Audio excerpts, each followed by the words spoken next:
अस्सलाम वालेकुम, मैं हूं शाहिद हुसैन। इस वक्त अंडा मोड़ के करीब मौजूद हूं। सिंध हाई कोर्ट में एक अहम तरीन केस की समाअत हुई।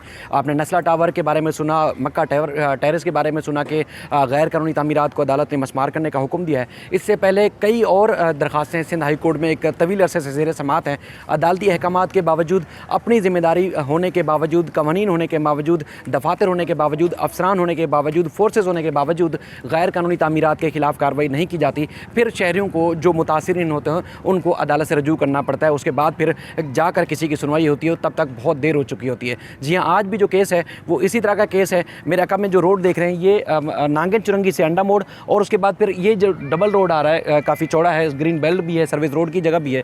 और ये इस रोड ने आगे जाना था, जो मंगो पीर रोड को टच करना था। यानी कि जिस तरह आप सखी हसन से मंगो पीर की तरफ रोड की तरफ जाते हैं, या बनारस की तरफ से, या इससे आगे जितना मंगो पीर रोड को जो रोड टच कर रहे हैं, ये भी उसी तरह का रोड था, लेकिन आगे तामीरात कर दी गई है।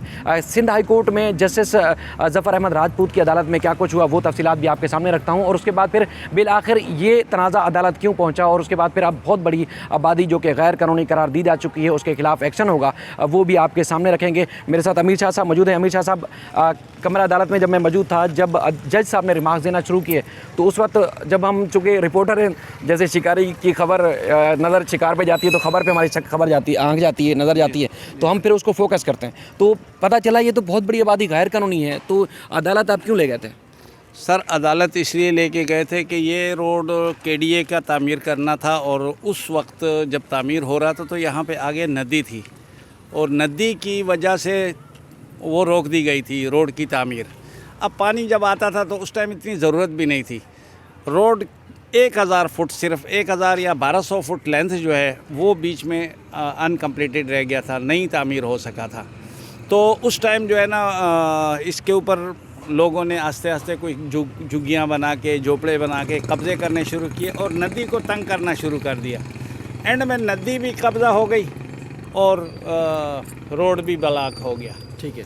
अब रोड ब्लॉक होने की वजह से मास्टर प्लान में, चूँकि केडीए की मास्टर प्लान में मौजूद है, और उस टाइम इतनी ज़रूरत नहीं थी, लेकिन अब आबादी इतनी बढ़ गई है और ज़रूरत महसूस हुई हमें, हम यहीं के रिहायशी हैं, तो हमें ज़रूरत महसूस हुई कि ये रोड खुलना चाहिए, क्योंकि वो जो भुट्टो कॉलोनी वाला रोड है वो बर्दाश्त नहीं कर पाता इस फ्लो को। ठीक है। और अच्छा, ये एक चीज़ फरमाइएगा कि ये जो आबादी है जहाँ पे जो घर बनाए हुए हैं, क्या इनके पास अथराइजेशन है, लीज़ है, किसी इदारे ने लीज़ दी है, या इन्होंने आके कब्जा किया, खुद से बना लिया है? सर, कब्ज़ा इन लोगों ने पहले किया, और बाद में जो है ना तमाशा यही हुआ कि केएमसी कच्ची आबादी वालों ने और सिंध कच्ची आबादी वालों ने मिली भगत करके उनको लीज़ दे दी और नोटिफाई कच्ची आबादी करार दे दिया। ठीक है। तो दोनों साइडों पे कच्ची आबादी करार देने के बाद उन्होंने इसको, नदी को भी लीज़ें दे दी। ठीक है। रोड के ऊपर भी जो है तकरीबन 80% या 70% लोगों के पास लीज़ें मौजूद हैं। ठीक है। वो कच्ची आबादी की है। तो आपने अदालत कब आप पहुँचे थे? आपने अदालत से क्यों जाके गुजारिश की? दीगर इदारों के पास आप नहीं गए थे कि ये तामीरात या लीज़ आपने गैर कानूनी दिए ना दें? सर, मेरे पास इतनी मोटी फाइलें, इतनी दरखास्तें हैं, इतनी कि वो उसकी गिनती नहीं है। सिर्फ ये है कि कागज़ इधर से उधर जाता है, उधर से उधर जाता है, और वो कहते हैं हमने ये भी कर लिया, वो भी कर लिया, लेकिन उस पर ज़मीन पे कोई अमल दराज ग्राउंड पे नहीं होता। तो ये कितना पुरानी आबादी है और कितने साल से आप अदालतों के और मुख्तलिफ फोरम पे चक्कर काट रहे हैं? देखें, 2006 में जस्टिस अनवर ज़हीर जमाली साहब का एक फ़ैसला इसी रोड पर आया है, CP नंबर 144/2004 में। 6 महीने जमाली साहब उस वक्त सिंध हाई कोर्ट में थे। जी। ठीक है। उनके कोर्ट में DB में फ़ैसला हुआ था कि ये रोड 6 महीने के अंदर अंदर खोल दिया जाए। ठीक है।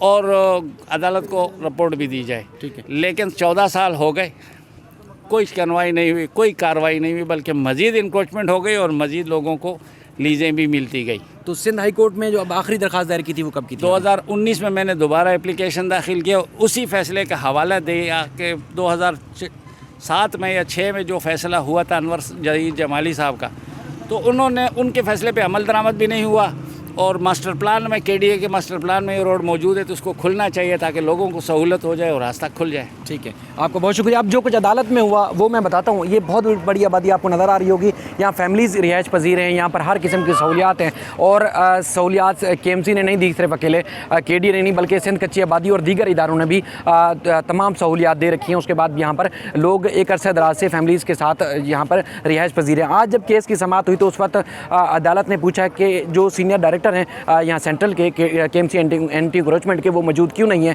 तो बताया गया कि वो नहीं है। अदालत ने उनको तलब कर रखा था, उसके बावजूद नहीं है। KMC के वकील ने कहा कि अगर अदालत हुक्मनामा जारी करेगी तब भी हम इस इलाके के खिलाफ ऑपरेशन जारी करेंगे। उस पर जस्टिस ज़फ़र अहमद राजपूत साहब जो शदीद बरहम हुए, उन्होंने गुस्से का इज़हार किया कि ये एक तो हम क्यों ऑपरेशन का हुक्म दें, तमाम इदारे मौजूद हैं, तमाम जो दफातर हैं वो मौजूद हैं, तमाम लोग सारे मौजूद हैं, तो कानून मौजूद हैं, दफातर तनख्वाहें भी लेते हैं, तो आप खुद कार्रवाई क्यों नहीं करते, अदालत क्यों हुक्मनामा जारी करे। तो उन्होंने कहा कि चूँकि ये कच्ची आबादी ने, सिंध कच्ची आबादी ने, इसके अलावा KDA ने और उसके बाद KMC ने लीजेस दी हैं, इसलिए जॉइंट ऑपरेशन करने का हुक्म दिया जाए। हम कोशिश करते हैं, ऑपरेशन के लिए जाने की कोशिश करते हैं तो यहाँ पर अमन अमान की सूरत हाल पैदा हो जाती है, लिहाजा हम कर नहीं पाते। तो हमें इस इलाके की पुलिस को और पाबंद करें और ताकि वो हमें सपोर्ट करे, मावनत करे और हम जाके इस जगह पर ऑपरेशन करेंगे। तो अदालत ने वारंट गिरफ्तारी जारी किए senior director KMC anti encroachment के 50,000 रुपये के मचलकों के बस 16 नवंबर को उनको तलब किया है और अब ये वाज़ेह हो चुका है कि ये आबादी गैर कानूनी है।